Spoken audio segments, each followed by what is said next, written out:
እዚ ኣፎት ሚድያ እዩ ጥዕና በልና ኣብ ዝተፈላለዩ ቦታን ኩነታትን ኮንኩም ትሕሶናት ተከታተሉ ክቡራትን ክቡራንን ላይክ ሼር ሰብስክራይብ ምግባር ስለተከታተሉና ምስጋና ንዓዝዙ ናብ እዋናዊ ሓበሬታ ሰዓት ከነሰጋግረኩም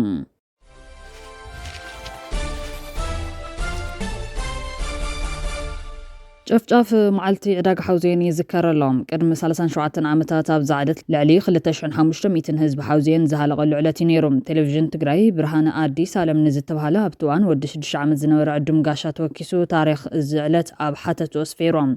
ብርሃነ ደመኛታት ጸላት ህዝቢ ትግራይ ዝጥጅሉ መዓት ግን ይፈለጠን ሰነ 15 ንዑ ከምተን ካልኦትን ተኸታታሊ 5 ዓመታት ዝሓለፋ ሰነታት ይመስልዎም ረቡዕ ሰነ 15 1980 ዓመተ ምህረት ግን ዝተፈለየት ነይራ ነፈርት ውግእ ደርጊ ካብ ሰዓት 5 ፈርዓን ረፋድ ጀሚረን ሰዓታት ተጽዒቀን ናተባርያ ኣብ ልዕሊ ንጹህ ህዝቢ ጭካነ ዝተመልኦ ባሩ ደውሪዳን ሓውዜን ናይ ሰላም ኣየራ ተዘሪጉ ውረድ ደይብ ጉዳይ ዕዳጋ ወኻዓኻት ሓጓስ መልሲ ዕዳጋ ድምፂ ጥሪት ዝለመደ እዝኒ ህርመት ልቢ ዝጨድድን እዝኒ ብዝኽርኩሕን ድምፂ ተተኪኡ ኣብያትን ቃንዛን ኣስዒቦም በዚ ድማ ህፃናትን ኣረጋውያንን ሓዊሱ ልዕሊ 2500 ነበርት ሓውዜን ሃሊቆም እቲ ኩነታት ምስ ተፈጠረ ህዝቢ ሓውዜን እግሩ ናብ ዝመርሑ ተበቲኖም ኣዴ እውን ከም ህዝባ ተሓዚሉ ዝነበረ ወዲ ሒዛ ናብ ሓራማት ሃዲማ እቲ ኩነታት ምስ ዓረፈ ድማ ተመሊሳ ይብል ብርሃነ ንድሕሪት መለሲሉ ብምዝካር እናተመለሰት ድማ ሓደ ኳ መንገዲ ረኺቦምዋ ተመለሲ ኢሎም ኖኖ ቀቢጽ መጽየ ተወልደ ብርሃነን ገዲፈዮም የመጽየ ትብልሞም ስላስ ሓፍተያ ክልተ ደቃሲና ተሪፋን ተትኸውን ክትወልዶም ኔራ ኢሎም ንትብል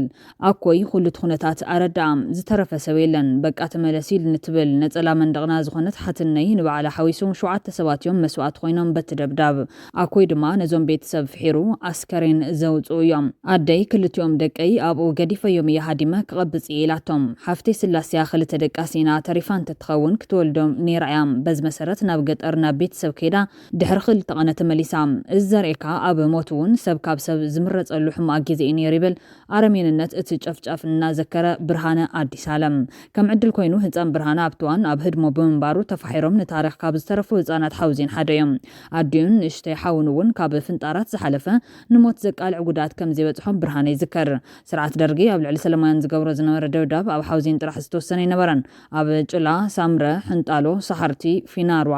ዓዲ ነብሬድ ዓድዋ ሃገረ ሰላም ማይ ቅነጣል ኣስገደ ጨርጨርን ካልኦት ከባቢታትን ፈጺሙውን ቀጺሉሉን እዮም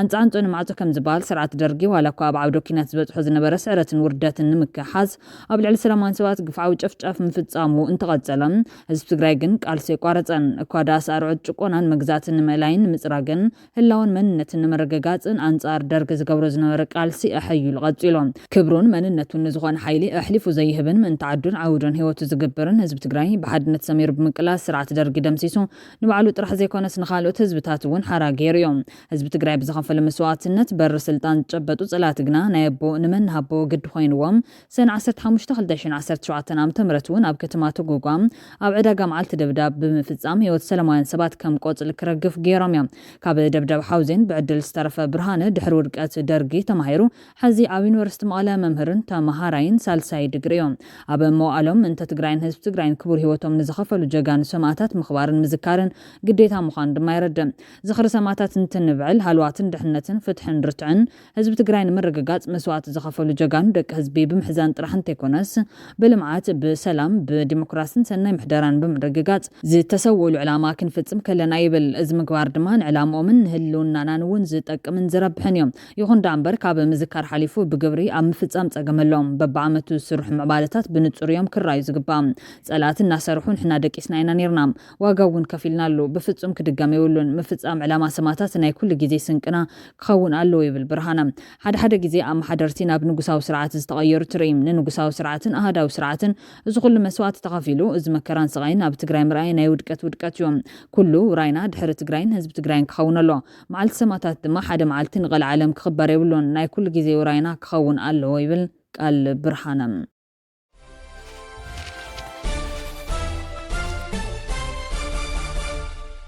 ላዕለዋይ ኮሚሽነር ሰብኣዊ መሰላት ሕቡራት ሃገራት ቮልከር ቱርክ ኣብ መበል 59 ኣኼባ ቤት ምክሪ ሰብኣዊ መሰላት ሕቡራት ሃገራት ኣብ ጄኔቫ ስዊዘርላንድ ኣብ ዝሃብ መግለጺ ኣብ ትግራይ ዝረአ ዘሎ ፖለቲካዊ ረጽሚ እናገደደ ይኸይድ ከም ዘሎ ገሊጾም። እቲ ኮሚሽነር እቲ ስምምዕ ምቁራጽ ተኽሲ ተግባራዊ ንምግባር ኩሎም ወገናት ትርጉም ዘለዎ ዘተ ክገብሩ ኣተሓሳሲቦም። ብተወሳኺ ሰበስልጣን መንግስቲ ቅድሚ ዝመጽእ ዓመት ዝካየድ ሃገራዊ መረጻ ኣድላይ ሲቪካዊ ቦታ ከም ዝፍጠር ከረጋግጹ ጸዊዖም። እቶም ኮሚሽነር ኣብ ዝሓለፈ ሰሙን ኣብ መበል 59 ኣኼባ ቤት ምክሪ ኣብ ዘስምዕዎ መደረ ኣብ ኢትዮጵያ ኣብ ልዕሊ ጋዜጠኛታትን ሰራሕተኛታት ሚድያን ዝፍጸም ዘሎ ግዱድ ማሰርትን ምፍርራሕን ደው ክብል ግቡእ መስርሕ ክኽበር ጸዊዖም እዮም። ቋሚ ወኪል ኢትዮጵያ ሕቡራት ሃገራት ኣብ ጄኔቫ ኣምባሳደር ጸጋዝ ከበበ ኣብ ዝሃቦ መልሲ ኢትዮጵያ ኣብ ፍትሒ ሰላምን ሰብኣዊ መሰላትን ዘይነቕነቕ ተወፋይነት ከም ዘለዋ ነዚ ንምትግባር ድማ ዝረአ ትካላዊ ለውጢ ይካየድ ከም ዘሎ ገሊጾም። ብመንግስቲ ዝካየድ ዘሎ መስርሕ ጽገና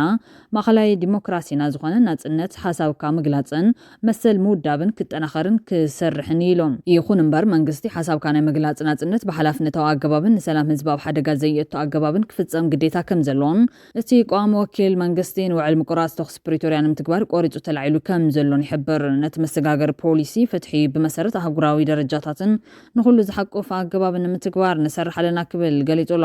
ኣብ መንጎ ሕወሓትን መንግስቲ ፌደራልን ዘሎ ክፍተትን ኣፈጻጽማ ውዕል ፕሪቶርያን ንባዕሎም ዝካሰሱ ዘለዉ ኮይኖም ሕወሓት ኣብ ዘውፅኦ ተደጋጋሚ መግለጽታት መንግስቲ ኢትዮጵያ ኣብ ክንድነቶም ዝቐርቡ ዘለዉ ጻውዒታት ብእውነ ተገንዚቡ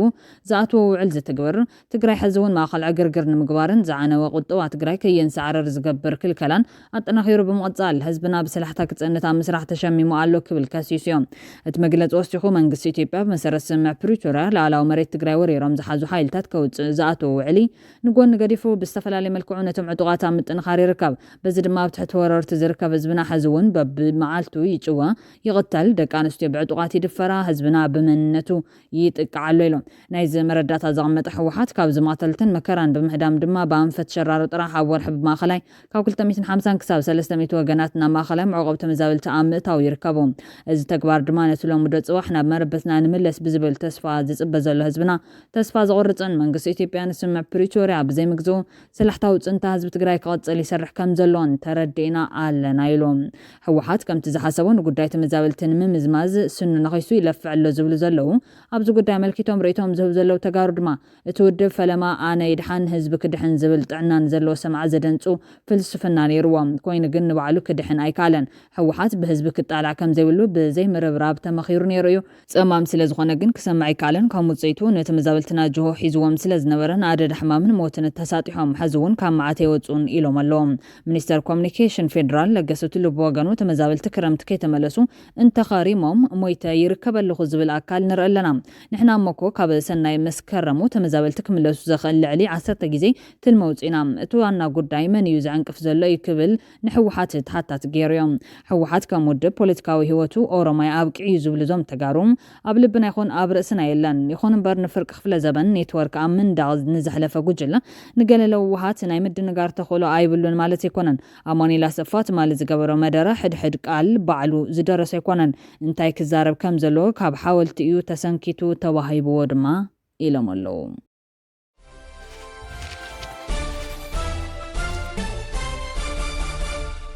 ኣሜሪካ ብዕሊ ናብ መጥቃዕቲ ኢራን ተሰጋጊራ። ኣሜሪካ ብልዕሊ ፎርዶ ዝርከብዎም 3 ትካላት ኒኩለር ኢራን መጥቃዕቲ ከም ጀመረት ፕረዚደንት ዶናልድ ትራምፕ ገሊጾም ኣለዉ። ፕረዚደንት ትራምፕ ወታደራዊ ሓይልታት ኣሜሪካ ብልዕሊ ትካላት ኒኩለር ኢራን ኣብ ፎርዶ፣ ናታንዝን እስፋሃንን ኣዝዩ ዕዉት መጥቃዕቲ ከም ዘካየደን ሕዚ ኩለን ነፈርቲ ኣሜሪካ ካብ ክልል ኣየር ኢራን ወፂን ከም ዘለዋን ገሊጾም። ኣብቲ መጥቃዕቲ ነፈርቲ ኣሜሪካ ብ2 ቦምባታት ደርበይቲ ከም ዝተሳተፋ ይግለጽ ኣሎ። ሃገራዊት መደበር ቲቪ ኢራን ድሕርቲ ሕቡራት መንግስታት ኣሜሪካ ንሰለስተ ኒኩለሳውያን መደብራት ኢራን ሙሉእ በሙሉእ ከም ዘዕንወቶ ምግላጻ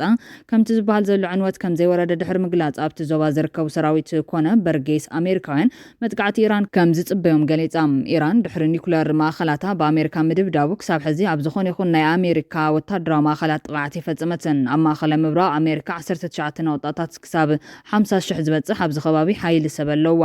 ናይ ኢራን ሓላዊ ሪቬሽነሪ ምስ ናይ ማክሳር ምስሊ ሳተላይት ብምትሓዝ ብዝሃ ብዝሃቦ ሓበሬታ ኢራን ናብ ፎርዶ ዝርከቡ ዋና ንብረታት ኒውክለር ፋሲሊቲ ኣሜሪካ ቅድሚ መጥቃዕቲ ምፍጻማ ቅድሚ 48 ሰዓታት ጽርግርግ ገቢልና ሒዝና የወፂና ብዝበለጸ ድሕነቱ ውሑስ ናብ ዝኾነ ቦታ ኣቕሚጥናዮም ኣሜሪካ ዝወቕዐቶ ነቲ ባዶ ቦታ ጥራሕ እዩ ኢራን ነቶም ብሉጻት ንብረታት ጉድኣት ክሳብ ዝበጽሖም ኮፍ ኢላ እትርኢ ዓሻ ዓዲ ኣይኮነትን ብምባል ንፕረዚደንት ትራምፕ ዓጽፋዊ ምላሽ ሂቦም ድሕሪ ኣሜሪካ ናይ ኢራን ኒውክለር ጥቕዓት ኣብ እስራኤል እቲ ዝኸፍአ ዝበሃል ጥቕዓት በፂሕዋሎም ክሳብ ሕዚ ልዕሊ 16 እስራኤላውያን ከቢድን ቀሊልን ጉድኣት ከም ዝበጽሖም እንትኾን ናይ ሞት ሓደጋ ግን ክሳብ ሕዚ ኣይተመዝገበን ዘሎ ፕረዚደንት ዶናልድ ትራምፕ ኣብ ትዊተር ገጹ ኣብ ዘርግሖ ጽሑፍ ዘውዲ ኒውክለራዊ ፕሮግራም ቴህራን ዝኾነ ፎርዶ ከም ዝጠፈ ገሊጾም ኢራን ነታ ኣብ ልዕሊ መሳለጥያ ኒውክለር ፎርዶ ዝተፈጸመ ጥቃዕቲ ከም ዘረጋገጸት ሮይተርስ ሓቢሩ እዩ ኣሜሪካ ብልዕሊ መሳለጥያታት ኒውክለር ኢራን እትወስዶ ዘላ ወታደራዊ ስጉምቲ ንሰላም ጸጥታን ዓለም ከቢድ ሓደጋ ከም ዘስዕብ ዋና ጸሓፊ ሕቡራት ሃገራት አንቶኒዮ ጉተሬዝ ኣጠንቂቖም እዮም ፕረዚደንት ኣሜሪካ ዶናልድ ትራምፕ ኣብ ልዕሊ ኢራን ወታደራዊ ስጉምቲ ክወስድ ድዩ ኣይወስድን ዝብል ውሳነ ኣብ ውሽጢ 2 ሰሙን ክሕብር ምዃኑን ክገልጽ ድሕሪ ምጽናሕ ሎሚ ለይቲ እቲ መጥቃዕቲ ከም ጀመረ ብምግላጽ እዚ ድማ ንእስራኤል ዝድገፍ ምዃኑ ገሊጹሎም ኣሜሪካ ብተወሳኺ ኣብ ልዕሊ 3 ትካላት ኒውክለር ኢራን ተኸታታሊ ዕላማ ዝገበረ መጥቃዕቲ ከም ጀመረት ሎሚ ለይቲ ገሊጻ እያ ዋና ጸሓፊ ሕቡራት ሃገራት ነስዒቡ ኣብ ናይ ፌስቡክ ገጹ መልእኽቲ መሓላሊፎም ኣሜሪካ ኣብ ልዕሊ ኢራን ዘካየደት መጥቃዕቲ ከቢድ ምዃኑን ብደረጃ ዓለም ክዝርግሕን ንሰላምን ጸጥታን ዓለም ከቢድ ሓደጋ ከም ዝፈጥርን ገሊጾም እቲ ግጭት እናገደደን ካብ ቁጽር ወጻኢ ኮይኑን ኣብ ልዕሊ ንጹሃን ሰባት ኣብቲ ዞባን ኣብ መላእ ዓለምን ጉድኣት ከስዕብ ከም ዝኽእል ስክፍቶም ገሊጾም ኣሎም ኩለን ኣባል ሃገራት ሕቡራት ሃገራት ቻርተርን ኣህጉራዊ ሕግን ናይቲ ትካል ከኽብራን ነቲ ግጭት ነዳዲ ካብ ምውሳኽ ክቁጠባን ጸዊዖም ኢራን ብወገና ኣሜሪካ ኣብ ልዕሊ ትካላት ኒውክለር ኢራን ኣብ ኢስፋሃን ፎርዶውን ናታንዝን ዘካየደቶም መጥቃዕቲ ዝኾነ ይኹን ብከላን ጸገምን ኒውክለር ከም ዘይስዕበ ገሊጻ መንግስታዊ ማዕኸን ዜና ኢራን ሃገራዊ ማዕኸን ጸጥታ ኒውክለር ሃገር ብምጥቃስ መሳርሒታት ምክትታል ጨረርታ ኣብቲ መጥቃዕቲ ዝተወቕዐ ከባቢታት ዝኾነ ይኹን ልቀት ራድዮ ኣክቲቭ ከም ዘየመዝገባ ጸብጺበን ኣብ እቶም ቦታታት ዝነብሩ ባትታት ዩራኒየም ቅድሚ እቲ መጥቃዕቲ ናብ ካሊእ ቦታ ስለ ዝተሰጋገሩ ኣብቲ ከባቢ ልቀት ራድዮ ኣክቲቭ ከም ዘይህሉ ገሊጻ ስለዚ እቲ መጥቃዕቲ ኣብ ዝተፈጸመሉ ከባቢታት ንዝነብሩ ሰባት ሓደጋ ከም ዘይህሉ እቲ ማእኸል ኣብ ዘውፅኦ መግለጺ ተወኪሱ ኣሶሽትድ ፕረስ እዩ ሓቢሩ ዘሎ ኣቐዲሙ እውን ኣህጉራዊ ኤጀንሲ ኣቶሚክ ጸዓት እስራኤል ኣብ ልዕሊ ትካላት ኒውክለር ኢራን ዘካየደቱ መጥቃዕቲ ኣብ ዙርያ እቲ ትካላት ዝኾነ ራድዮ ኣክቲቭ ንብረት ከም ዘይለቐቐ ኣፍሊጡ ነይሩ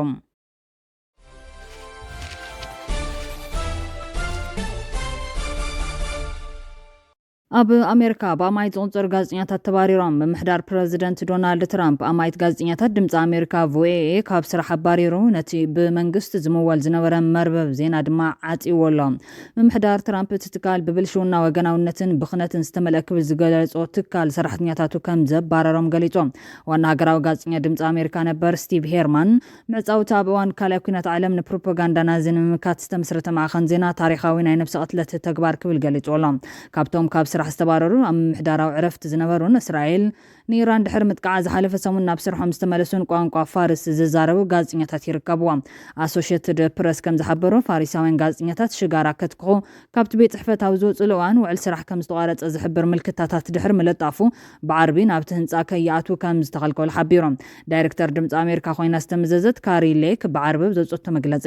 639 ሰራሕተኛታት ምፍናዎም ብምሕባር ሎሚ ፕረዚደንት ትራምፕ ነቲ ካብ ቁፅር ወፃኢ ዝኾነ ፌደራላዊ ቢሮክራሲ ንምንካይ ዝሓንፀፁ ኣጀንዳ ንምትግባር ወሳኒ ስጉምቲ ንወስድ ኣለና ኢላ ካብ ወርሒ መጋቢት ጀሚሩ ሃስታት 1400 ሰራሕተኛታት ወይ ልዕሊ 85 ሚታዊ ካብ ሰራሕተኛታት ናይቲ ትካል ስራሕ ሲኖም ኣለው ብመሰረት እታ ዳይሬክተር 50 ሰራሕተኛታት ቢሮ ፈነወ ኩባንያ ድምፂ ኣሜሪካ ዝኾነ ኤጀንሲ ዓለማዊ ሚድያ ኣሜሪካን ተቆፂሮም ክቕፅሉ እዮም ኢላላ ብዛዕባ እቲ ሓድሽ ምቁራፅ ስራሕ ኣብ ዝሃቦ መግለፂ ምዕፃውቲ ትካል ደው ክብል ዝኸሰሱ 3 ጋዜጠኛታት ድምፂ ኣሜሪካ ኣብ መላእ ዓለም ንኣሜሪካዊ ርእይቶ ዓለም ዲሞክራሲን ናጽነትን ዝጣበቕ ን83 ዓመታት ፀንሐ ናጻ ጋዜጠኝነት ምምካኑ ዘመልክቱ ኢሎም ትራምፕ ካብ ወርሒ መጋቢት ጀሚሩ ከም ክገብር ትፅቢት ዝግበረሉ ዝነበረ ኮይኑ ንድምፂ ኣሜሪካ ዝቆፃፀርን ንከም ሬድዮ ፍሪ ኣውሮፓን ሬድዮ ፍሪ ኤስያን ዝኣመሰላ ማዕኸናት ዜና ዝምውልን USAGMን ብዝተኻለ መጠን ምስ ተግባራዊ ሕጊ ዘስማዕማዕ ክውገዱ ዓዚዞም እተን ትካላት ካብ ቻይናን ኮምቦድያን ክሳብ ሩስያን ሰሜን ኮርያን ናጽነት ፕረስ ኣዝዩ ዝተገደበ ወይ ኣብ ዘይብሉ ቦታታት ብዘቕርብኦ ፀብጻባት ናዳን ኣህጉራዊ ተፈላጥነትን ረኺበን እየን ክብራንን ቤተሰብ አፎት ሚዲያ ነሳዓት ዜና ባህምከለም ብሎም ዝሓዘናዮም ሓፀርቲ ዋናዊ ዛዕባታት አቅሪብና ከምቢትና ኣለና ንሰናይ ምክታልኩም አዚና ነመስግን ክብረት ያበልና ኣብዛል ብኻሎት ሓደሽቲ ሓበሬታታት ክሳብ እንጋነ ክሳብ ሽዑ ላይክ ሼር ሰብስክራይብ ምግባር ቤተሰብ አፎት ሚዲያ ኹኑ ክብረት ያበልና